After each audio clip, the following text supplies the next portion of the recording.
शैतानिर्रजीम बिस्मिल्लाहिर्रहमानिर्रहीम। इंतहाई मुहतरम सहाफ़ी हज़रात, मेंबरान प्रेस क्लब पेशावर, इंतहाई मुहतरम नुमाइंदगान लोकल गवर्नमेंट खैबर पख्तूनख्वा, मैं हिमायतुल्लाह मायार मेयर मर्दान सदर local constitution Khyber Pakhtunkhwa, Zubair Ali Khan mayor Peshawar, Humayun Khan chairman tehsil government D Khan, Ghayur Khan Khattak chairman tehsil government पगी,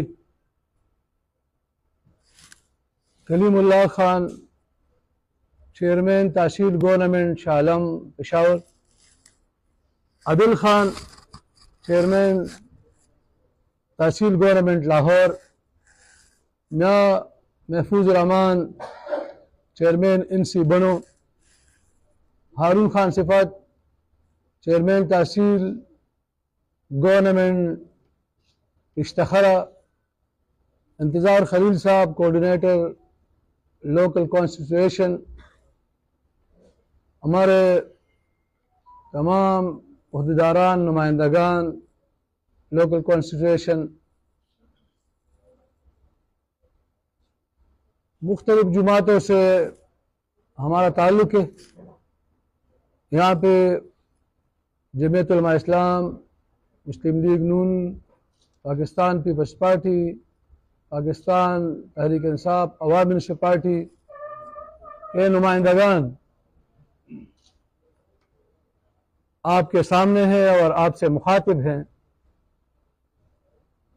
कल 2 बजे 30 सितंबर 2025 को हमने पेशावर में metropolitan hall, metropolitan local government बादशाह खान चौक पेशावर में ऑल पार्टीज कॉन्फ्रेंस का इनेकाद किया है। हारून खान सिफत की सरबराही में एक कमेटी बनी थी। उस कमेटी में जुबैर अली खान ने खुद जाके तमाम जुमातों के सूबाई सदूर को और नुमाइंदगान को और सूबाई असम्बली के सिलेक्टेड मेंबरान को दावत दी है कि वो कल हमारे साथ ऑल पार्टीज कॉन्फ्रेंस में शरीक होंगे। ऑल पार्टीज कॉन्फ्रेंस का मकसद यही है कि तमाम सियासी जुमातों ने अपनी जुमाती और इंतखाबी मंशूर में एक वाज़ेह तौर पर लिखा है कि अगर उनको मौका मिलेगा सूबाई असम्बली में अक्सरियती पार्टी आएंगे और सूबाई सतह पर वो हुकूमत कायम करेंगे तो खैबर पख्तूनख्वा में एक बाइख्तियार मजबूत फ़ाल मुकामी हुकूमतों का निज़ाम देंगे और आइन के रूह आर्टिकल 148 के तहत जो कि मैंडेटरी प्रोविजन है पाकिस्तान के आइन का कि तमाम तर सियासी, इंतजामी और माली इख्तियारात मुकामी हुकूमतों के मुंतखब नुमाइंदों को देंगे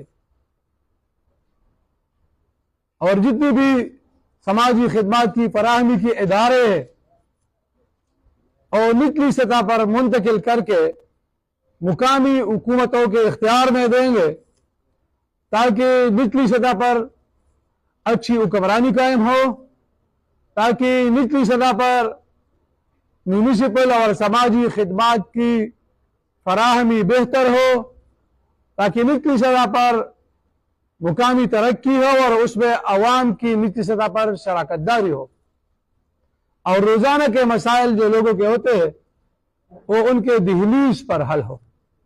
ये तमाम सियासी जुमातों के आप उनके मंशूरों में ये पाएंगे। आप कल APC में उनको हम याद भी दिलाएंगे और उनकी स्कापी भी देंगे कि आपकी अपनी अपनी पार्टियों ने ये वादे किए हैं और खुसूसन जो हुकूमत 12 साल से हम पर खैबर पख्तूनख्वा में मुसल्लत है, ये तो ढंढोरा करते थे कि इमरान खान का विजन है कि मुकामी हुकूमतें मजबूत हो, और इमरान खान भी अपने जलसों में, अपने प्रेस कॉन्फ्रेंस में यही कहते थे कि मुकामी हुकूमतों को तमाम तर इख्तियार ट्रांसफर करेंगे, तरक्याती काम तमाम के तमाम मुकामी हुकूमतों के जरिए होंगे, और जो कानून साज इदारे, सूबाई असम्बली है, कौमी असम्बली है, सेनेट है, ये कानून साजी तक महदूद रहेंगे और पॉलिसी में हुकूमत की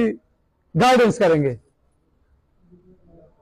किसी एमपीए के साथ इख्तियार नहीं होगा कि वो कलवट बनाए, वो स्ट्रीट पार्मेंट करे, कोई ट्रांसफार्मर लगाए, वो कोई स्कूल और बीचू का इफ्तिताह करे या उसका हो, उसके रिकमेंडेशन पर हो। ये तमाम इख्तियारात मुकामी हुकूमतों के पास होंगे। लेकिन आप खुद देख रहे हैं, जब 2015 में इनकी हुकूमत की और इलेक्शन हो रहा था बल्दियाती हुकूमतों का, तो हम उस पर भी हम ने सुप्रीम कोर्ट से वो इलेक्शन कराए थे। हमने यहां पर रिट पिटीशन दायर की पेशावर हाई कोर्ट में।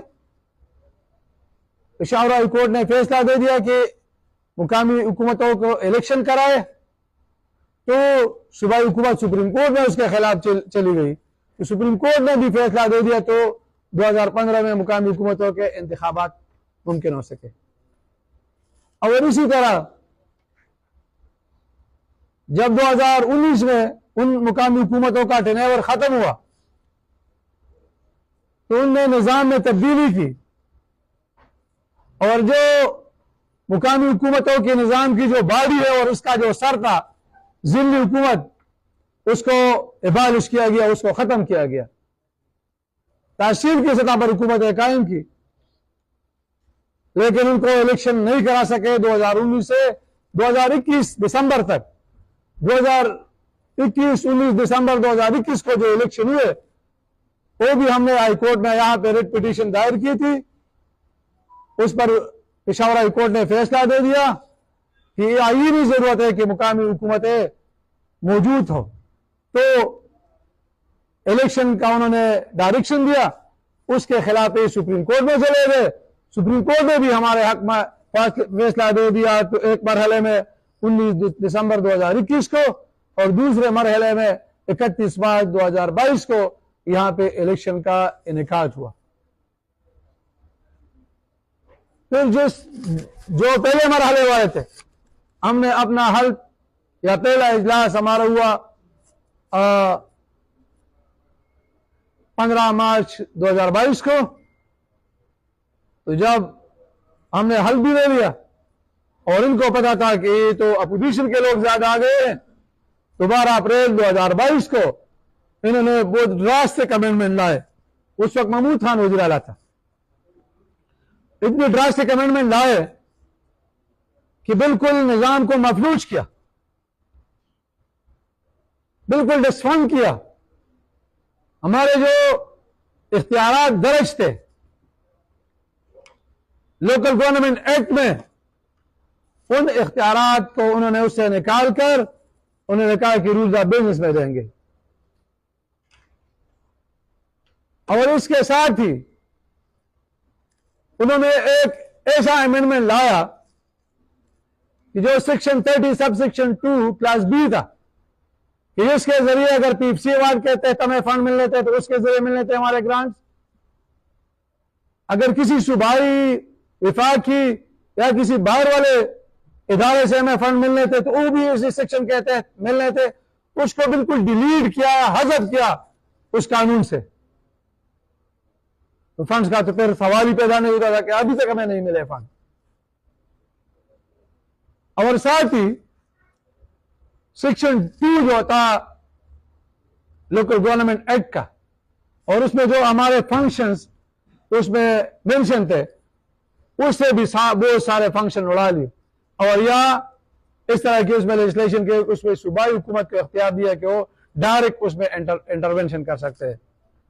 उसमें वाटर सप्लाई एंड सैनिटेशन का, और इसके साथ ही 115A भी लाया कि हमारे जो भी इख्तियारात है या हमारे जो भी फंक्शन है और सूबाई हुकूमत आउटसोर्स भी कर सकती है, जिस तरह के WACC वगैरह बनाए हैं। और जो हमारे यहाँ बिल्डिंग कंट्रोल और लैंड यूज का जो इख्तियार था मुकामी हुकूमतों के पास, उसके लिए भी अलहदा कानून लाया, land use and building control act, और उसके जरिए हमसे तमाम बिल्डिंग कंट्रोल लैंड यूज के इख्तियारात लेकर सूबाई हुकूमत के पास गए। सूबाई हुकूमत के सतह पर उन्होंने एक काउंसिल बनाई, उस काउंसिल का चेयरमैन वज़ीर आला को बनाया, मुकामी हुकूमत के इख्तियार के लेकर एक टीम, 131 टीमें से 131 टीमें से इख्तियार लेकर वज़ीर आला को उसका चेयरमैन बने, काउंसिल बनाया और उसके लिए land use and building control authority बनाई। उसके लिए एक DG बैठा लिया, यहाँ पे DG के साथ और भी ऑफिसर बिठा लिए कि जो लैंड यूज है, जो कि हाउसिंग सोसाइटियां बनती है या जो प्लान वगैरह देते हैं या जो डिजाइन कमर्शियल और रेजिडेंशियल और इंडस्ट्रियल का देते हैं, तो यहां से मंजूरी उनकी होगी पेशावर से। और बाकायदा तौर पर जो अभी 2024 में उस इदारे को फंक्शनल किया, 2025 में उसके लिए DG बिठाया। आज भी बहुत सारे ट्रांसफर उसके दफ्तर में हो गए लोकल गवर्नमेंट से, और DG साहब ने एक लेटर जारी किया कि जो भी तमाम सूबे में प्लान्स और नक्शे बनेंगे तो वो उन्होंने यहाँ पे पेशावर में उनके विटन के लिए भेजने। तो जो भूमि की एक तहसील में चतराल में एक नक्शा बनना था और वहीं पे इप्रूव होना था, अभी वो नक्शा आएगा यहाँ पे विटन के लिए पेशावर में DG के पास। टांग में या वजीरिस्तान के किसी दूर इलाके में या भी अगर पेशावर में, पिश्तखरा और शालम में और बड़ावेर में भी इनके पास इख्तियार था कि कोई डिजाइन और प्लान बने, वहां भी अप्रूवल दे दे, वहां भी उन लोगों को फारिग कानून को दे दे, वो भी पेशावर में आएगा। और इस तरह तमाम 131 टीम है इससे, तो ये मुमकिन है। और ये जो डिवॉल्यूशन प्लान है क्या उसके मुताबिक है, उसके रूल के मुताबिक है, क्या आर्टिकल 140A के मुताबिक है, क्या आर्टिकल 37 क्लास I के मुताबिक है? ये बिल्कुल उसके खिलाफ वर्जी है। एक तरफ हमारी सूबाई हुकूमत डंडोरा पीटती है कि हम आईन और कानून को अपहोल्ड करेंगे, आईन कानून को देखकर इमरान खान को जेल में भी सहूलियत दी जाए, इनके तमाम लोगों के लिए आईन कानून है। लेकिन क्या इस सूबे में ये जो सिटीजन रहते हैं पाकिस्तान के सिटीजन नहीं है? क्या ये इंसान नहीं है? क्या हम ये कानून और ये आईन हमारे लिए नहीं है? हमारे लिए बस सिर्फ ड्रोन है, बमबारी है, बम है, मिशन लोग है, दहशतगर्दी है, रियासती गन हो या गैर रियासती गन हो, उससे हमें निशाना बनाने हमारे से पे है, जेलों में डालने हैं, कोई भी बुनियादी इंसानी हकूक यहाँ पे नहीं है। हम भी सूबे के हैं, हमारे लिए भी वो आईन है जो पाकिस्तान की किसी और शहरी के लिए है। तो इसी तरह सूबाई हुकूमत ने इस 3.5 सालों में हमें एक पैसा फंड भी नहीं दिया है, एक पैसा फंड भी नहीं दिया। जो हमारा कानून है उसके तहत 20% ऑफ द प्रोविंशियल ADB वो इन्होंने हमें देना है। अभी जो बजट आया है 2025-26 का, उसमें 57 अरब रुपए रखे गए हैं, उसका एक क्वार्टर कल खत्म होने वाला है, लेकिन इस क्वार्टर में भी एक पैसा हमें नहीं मिला है। इसी तरह 2024-25 का, 2023-24 का, 2022-23 का और 2021-22 का, क्योंकि हम 21 में आए थे, कोई एक पैसा फंड में नहीं मिला है।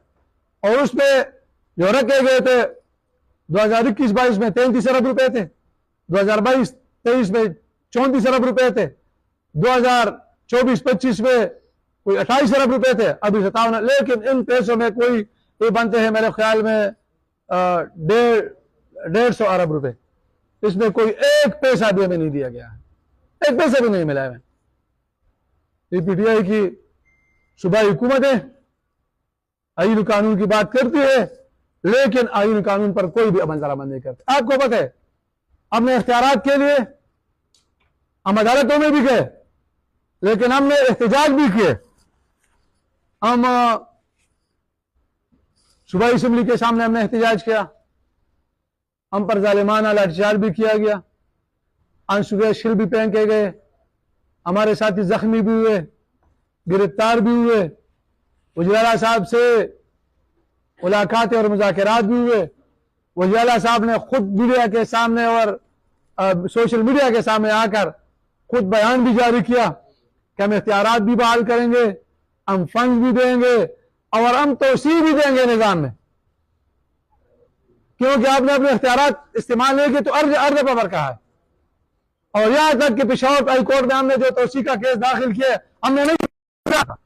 वज़ीर ने कहा कि जरूर आपने दाखिल करना है और एडवोकेट जनरल को बुला के हमारे सामने उसको बैठा के उसको कहा कि इस केस को आपने वहां पे कंसीड करना है, आपने मानने और फिर उस हवाले से हमने यहाँ पे लेजिस्लेशन करनी है।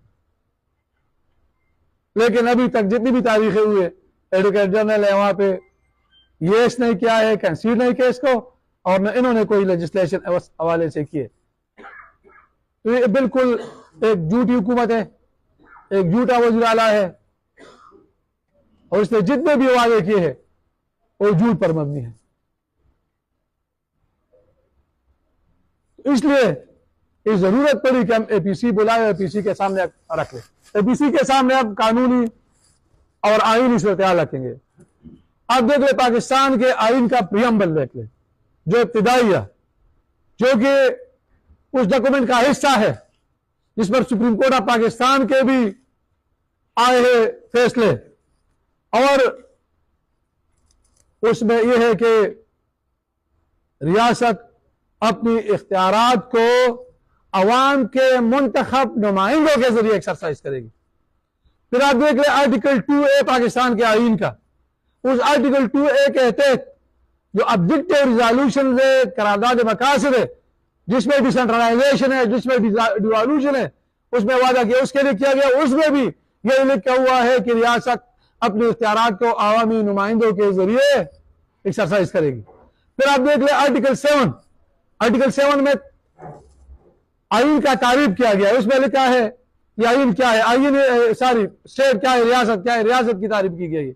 रियासत यह है कि फेडरल गवर्नमेंट, फेडरल पार्लियामेंट, कौमी असम्बली, सेनेट, सूबाई हुकूमत है, सूबाई असम्बलियां, और ओ इदारे, इसके साथ ही लिखे ओ इदारे जो टैक्स नाफिज करते हैं और सेस नाफिज करते हैं, तो सिर्फ मुकामी हुकूमतें हैं।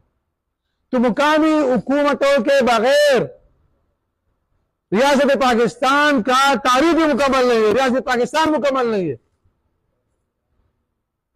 इसके साथ ही आर्टिकल 32 आप देख ले, उसमें लिखा है कि रियासत मुकामी हुकूमतों की हौसला अफजाई करेगी और वार्ड से मेंबरान मुंतखब होंगे और मखसूस नशिस्तें जिस तरह के अकलियत की है, खवातीन की है, मजदूर किसान की है और जवानों की है, ये वहां पर होंगी।